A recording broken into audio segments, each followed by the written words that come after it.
एक गिलास पानी अपनी माँ को देता है और एक गिलास पानी अपनी पत्नी को देता है। पत्नी भी शांत हो जाती है और माँ भी शांत हो जाती है। हमेशा के लिए ये झगड़े समाप्त हो जाते हैं और ये प्रेम की भावना जागृत हो जाती है। दूसरे दिन या तीसरे दिन या अगले दिन वो व्यक्ति फिर मिलता है उस कलर को, तो वो कलर कहता है, भाई साहब आप हमारे यहाँ साधारण भोजन पर आमंत्रित हैं। कि भाई ऐसा क्यों? ना हम आपको जानते हैं ना आप मुझे जानते हैं, तो भोजन पर आमंत्रित करने का कोई प्रश्न नहीं उठता है। लेकिन वो कलर जवाब देता है कि नहीं भाई, आप भले न जाने लेकिन मैं जानता हूँ, आपने एक गिलास पानी पिलाया था। एक गिलास पानी का महत्व इतना प्रेम ला दिया और मैं आपको भोजन पर आमंत्रित कर रहा हूँ, तो भोजन लोग खाएंगे तो कितना प्रेम बढ़ेगा। ये मैं इसीलिए मैं आपको भोजन पर आमंत्रित कर रहा हूँ कि आइए भोजन करिए। पानी में इतना गुण है, इतना प्रेम बढ़ा है, तो भोजन में कितना गुण होगा, कितना प्रेम बढ़ेगा, इसका अंदाजा आप लगा सकते हैं।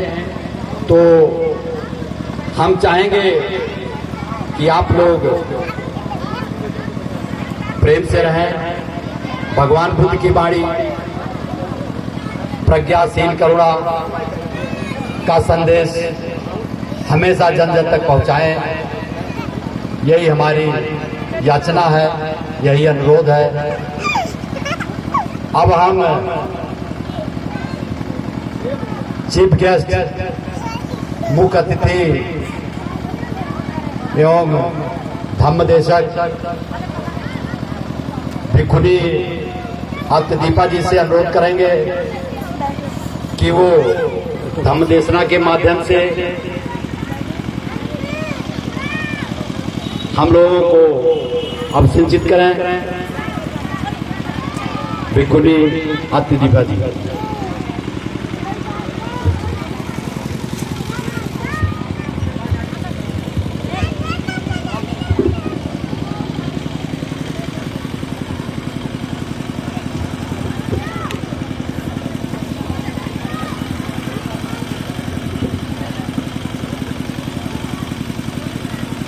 सर्वप्रथम महाकारुणिक महाभष्य तथागत बुद्ध पुत्री बार वंदन तथा बोधिसत्व बाबा साहब बी आर अम्बेडकर को नमन तथा जितने भी बहुजन समाज में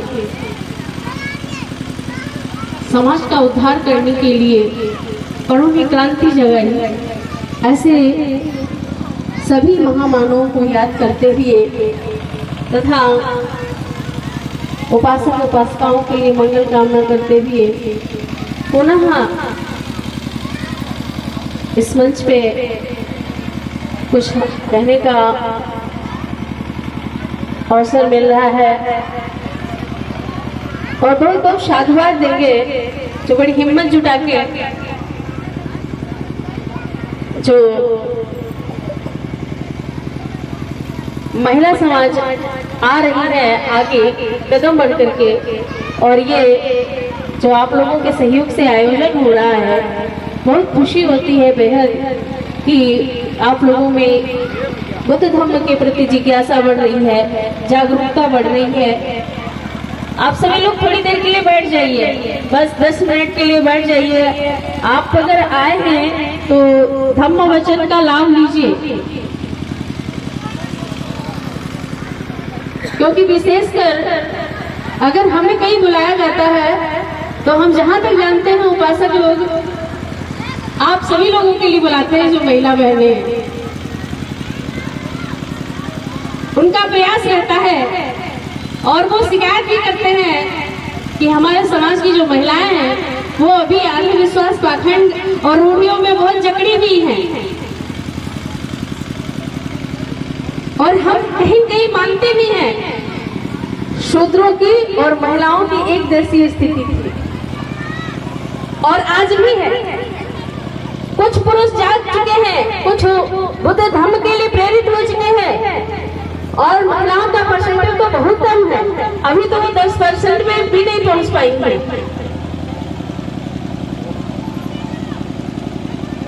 अभी आप में तो बहुत ज्यादा जकड़ भरी हुई है। अगर किसी महिलाओं के लिए श्रृंगार के बारे में अगर बात कर दो तो ये हमारी बहनें बहुत नाराज हो जाती हैं, बहुत नाराज हो जाती है। क्यों नाराज हो जाती है?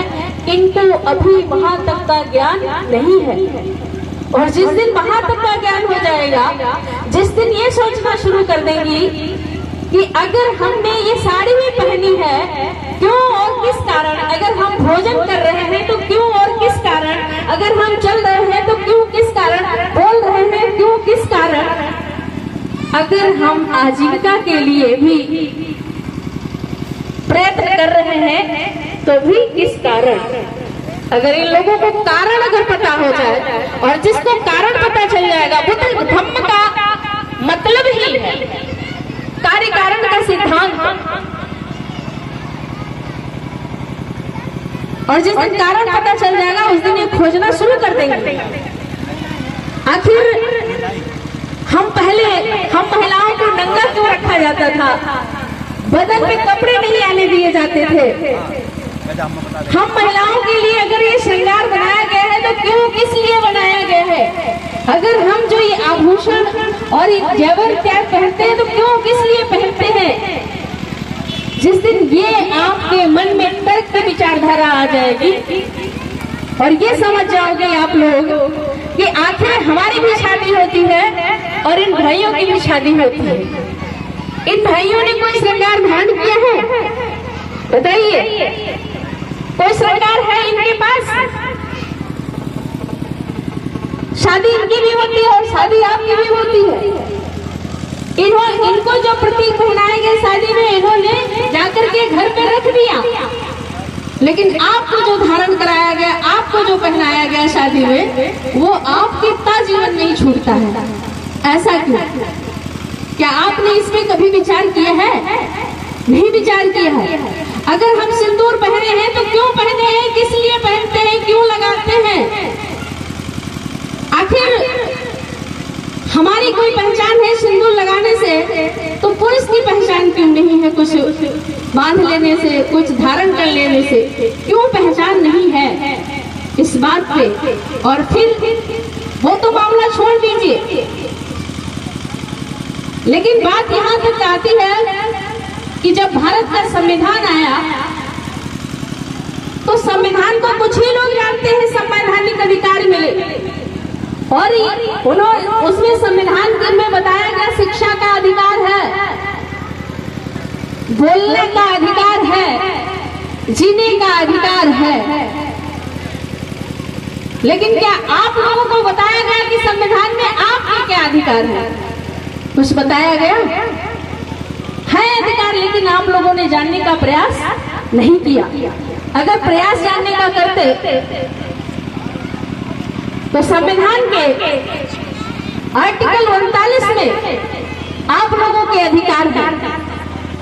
आप क्योंकि आप संविधान मानते नहीं हैं, संविधान को पढ़ते नहीं है। हमारे माता बहनें पढ़ी लिखी हुई जो बहनें हैं वो किस पर्पज से पढ़ती हैं? केवल कंपटीशन के पर्पज से पढ़ती हैं। और कंपटीशन में कितने उनको पता है 40 क्वेश्चन आएंगे और वही हमको करना है, आर्टिकल आएगा, ये आएगा, वो आएगा, ये पता है उनको। बाकी संविधान हमें दे क्या रहा है, संविधान से हम पाए क्या हैं, संविधान जो हमें सुरक्षा और असुरक्षा से लड़ने की हिम्मत दे रहा है, कहाँ से मिल रही है? आज महिलाएं तमाम पदों पे पदासीन हैं तो किस वजह से है? संविधान केवल आपके लिए बना नहीं है, और यही बुद्ध की थ्योरी है, यह तथागत बुद्ध की थ्योरी है। जो संविधान में महिलाओं को जो बराबर का अधिकार दिया गया वो तो बाद में आया, बाबा साहब ने बाद में दिया आपको संवैधानिक अधिकार, लेकिन वो तथागत बुद्ध की थ्योरी है। तथागत बुद्ध जिस प्रकार से किसी भी धर्म में महिलाओं को अधिकार नहीं है। महिला पादरी नहीं बन सकती है, महिला शंकराचार्य नहीं बन सकती है, क्योंकि उसे मंदिर में प्रवेश ही नहीं है, तो वो शंकराचार्य क्या बनेगी। मुस्लिम धर्म में भी महिलाओं को वो आजादी नहीं है। वो घर में तो 5 बार की नमाज पढ़ लेंगी, लेकिन मस्जिद में उनको जाने का अधिकार नहीं है। क्यों नहीं है? क्योंकि पुरुष की मानसिकता ही ठीक नहीं है। अगर मानसिकता ठीक होती, उसके प्रति जरा सा भी आदर होता, महिला के प्रति उनके धर्म में जरा सा भी आदर होता, सम्मान होता, तो उनको भी पादरी और मौलवी और इत्यादि बनने का अवसर मिलता। लेकिन अवसर नहीं मिला। तथागत बुद्ध ने जब धर्म का प्रचार प्रसार करना शुरू किया, तो माता प्रजापति की भी इच्छा हुई, कहा कि हम बुद्ध के साथ चले जाएंगे, हमको भी अपनी शरण में ले लो। आप घूम रहे हो, हम यहाँ घर में बैठे बैठे आपकी याद में बोर हो रहे हैं। वही हाल शोधना का भी था, क्योंकि वो भी टूट गई थी, इसलिए कि उनके सहारे का एक बेटा भी था और उनको ये पता ही नहीं था। उन्होंने आवेश में आकर के कह दिया, जाओ अपने बाप से अपनी पैतृक संपत्ति मांग लो। तो बुद्ध के पास था क्या? कुछ था नहीं। उनके पास जो वस्त्र थे, जो ज्ञान था, जो उनके पास थी विरासत में, वही उन्होंने ले दिया, कहा कि ये ले लो। और राहुल को भी प्रतिज्ञा दे दी थी। बहुत दिन तक माता प्रजापति प्रयास करती रही, कहा नहीं बुद्ध हमको अपने साथ ले लो, अपने साथ ले चलो, आप जो कर रहे हो हम करने के लिए तैयार हैं। लेकिन तथागत बुद्ध ने कहा अभी उचित समय नहीं है, अभी उचित समय नहीं है। उसके बाद में फिर समय निकलता गया, काफी वक्त हो गया। उसके बाद में प्रजापति माता नहीं मानी, तो अपनी 500 महिलाओं के साथ में कपिलवस्तु से चल करके श्रावस्ती आ गई। तथागत बुद्ध ने कहा अभी समय नहीं है। फिर आनंद के आग्रह पर आनंद ने कहा उनकी इच्छा है, आप अगर स्वतंत्र विचारधारा के हैं, क्योंकि तथागत बुद्ध स्वतंत्र चिंतन का सिद्धांतवादी थे, उनका स्वतंत्र चिंतन का सिद्धांत था। कहा कि अगर स्वतंत्र चिंतन के सिद्धांतवादी हो तो फिर महिलाओं को भी, अपनी माता को, अपनी पत्नी को या भी अन्य कोई महिलाएं हैं उनको आप क्या करना है, संघ में मिलाना है। तब जाकर के तथागत बुद्ध ने उनको भी उतने नियम फॉलो कराए जो एक पुरुष धनते नियम करता है, वही उसकी वेशभूषा में कोई अंतर रखा। महिलाओं में और पुरुषों में कोई अंतर है नहीं है। उन्होंने कहा कि यदि हम बुद्ध अवस्था में पहुंच जा सकते हैं, तो आप लोग भी अपनी मेहनत से, अपने लगन से, अपने ध्यान से, अपने साधना से और अपने कर्म से आप भी बुद्ध के अवस्था को पहुंच सकते हो। पहुंचाने का काम किया। अब लोग वेदों की बात करते हैं, अरे जान लेना चाहिए वेद तो बुद्ध की त्रिपिटक के बाद बने हैं। वेद तो अभी कहाँ बुद्ध का 2500 साल पहले और कहाँ वेद अभी शताब्दियों में बना है। महाभारत अगर देखा जाए तो 5वीं शताब्दी की रचना है। इन सब चीजों को हम जाने, हम उलझ जाते हैं, हम गहराई से नहीं लेते हैं, हम सुने सुनाए पर भरोसा कर लेते हैं। लेकिन बहुत सारी ऐसी किताबें हैं बुद्ध धर्म की जिसमें तमाम सा अंधविश्वास भरा पड़ा है। बुद्ध जानते थे कि हमारे साथ, हमारे ग्रंथों के साथ या हमारी वाणी के साथ खिलवाड़ हो सकता है, तो उन्होंने कलाम सूत्र में कह दिया, कहा कि कोई भी बहुत बड़ा ज्ञानी कहता हो, कोई बहुत बड़ा ग्रंथ कहता हो, क्यों न हमारी भी ऐसी वाणी हो, लेकिन अगर तर्क के आधार पर खरी नहीं उतरती है तो उसको मत मानना। लेकिन आज पुनर्जन्म की बात होती है, पुनर्जन्म की बात हो रही है कि लोग भंते ध्यानी हो जाते हैं, इतने साधक हो जाते हैं जो पूर्व जन्म की बात करते हैं। अरे कैसी पुनर्जन्म की बात है? अरे साधारण मनुष्य भी तो पुनर्जन्म में जानता होगा कि हम पिछले जमाने में बैल थे, घोड़ा थे, गाय थे, कुत्ता थे, बिल्ली थे, क्या थे, किसी को पता है? नहीं पता है ना, तो फिर क्या है? इसीलिए तथागत बुद्ध का धम्म कहता है वैज्ञानिक धर्म पे आधारित है, प्रकृति के आधार पे आपको बदलना है। सनातन के लोग बात करते हैं, हम सनातन भूल जाते हैं। सनातन के लोग बात करते हैं सनातन सनातन सनातन, सनातन है क्या? एक बार हम ट्रेन में बैठे थे, कानपुर जा रहे थे, लखनऊ से बैठे हो, तो एक सज्जन वही सनातन की बात करने लगे कि हम सनातनी हैं, सनातनी हिंदू हैं। हमने कहा कि सनातन की व्याख्या पता है आपको? कहा तो आप भी बता दीजिए। हमने कहा हम उन शब्द का उच्चारण ही नहीं करते हैं और हम कह नहीं रहे कि हम सनातनी हैं, हम सनातनी हैं। आप तो कह रहे हो सनातनी।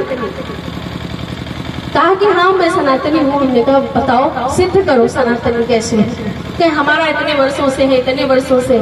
तो हमने कहा कि जब मानव की उत्पत्ति हुई इस धरा पर, तब कोई धर्म आया था? नहीं आया था ना। तब कौन सा धर्म था?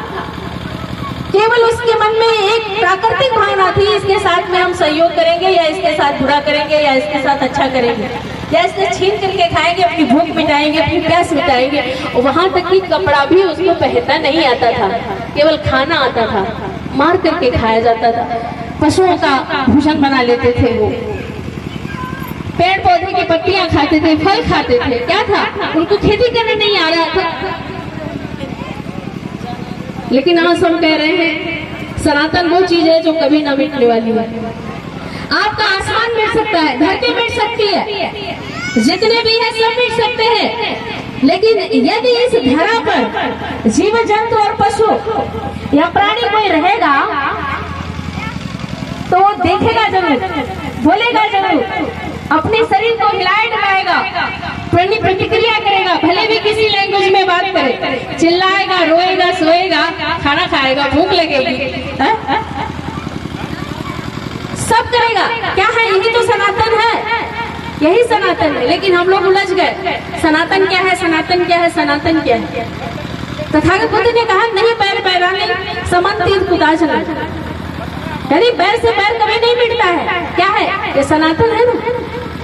क्रोध है, क्रोध को आप नियंत्रित कर सकते हो, लेकिन क्रोध आने से रोक नहीं सकते हो। आएगा ना। अगर आपके मन की कोई बात नहीं हुई तो आप उस पर कंट्रोल कर सकते हो, पकड़ सकते हो, लेकिन क्रोध आने से रोक नहीं सकते हो, हंसी आने से रोक नहीं सकते हो, भूख लगने से आप रोक नहीं सकते हो। अगर भूख लगी है तो आपको खाना खाना ही है। अगर आपकी जरूरत है तो जरूरत के लिए, आपकी नीड्स पूरी करने के लिए वो काम करने ही पड़ेंगे। ये सनातन है। लेकिन सनातन को लोग समझ ही नहीं पा रहे हैं। लोग उसको जोड़ दिए, हम बहुत बड़े पुराने हैं। सनातनी कैसे पुराने सनातनी हो भाई? बुद्ध धम्म के पहले भी अगर ये धम्म नहीं था तब भी कोई खाना नहीं खाता था क्या? देखता नहीं था कोई क्या? चलता नहीं था कोई क्या? लेकिन जब ये समाज में विकृतियां पैदा हो गई तमाम सी, तो